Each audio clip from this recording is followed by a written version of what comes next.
We have done experiment to show the students. ఇక్కడ కనిపిస్తున్న ఈ 2 చెట్లకి రోజు ఇక్కడ రైట్ సైడ్లో ఉన్న చెట్టుకి డైలీ బ్లెస్సింగ్స్ చేస్తూ వాటర్ పోసేవాళ్ళం. You are amazing, you are growing very nicely and your green leaves are very beautiful. You give the flowers and you are giving amazing fruitful results. You are reproducing very faster flowers. Thank you అనుకుంటా ఈ right side ఉన్న ప్లాంట్కి prayer చేస్తూ పోసేవాళ్ళం. ఇక్కడ ఉన్న ఈ left సైడ్లో ఉన్న ప్లాంట్కి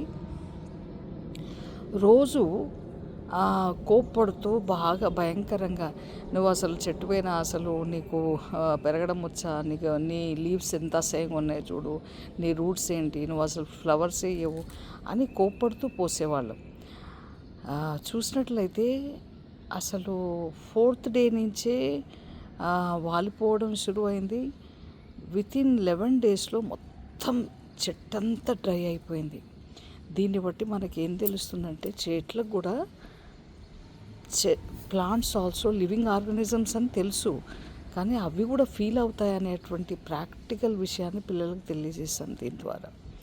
really be careful and love the plants, save the nature, grow the plants with love and affection, groom them nicely with great words, say thank you, happy and I'm sorry, please forgive me, thank you, I love you అంటూ ప్రతి చెట్టును కూడా మనం ప్రేమిస్తూ చేద్దాం. Okay, thank you.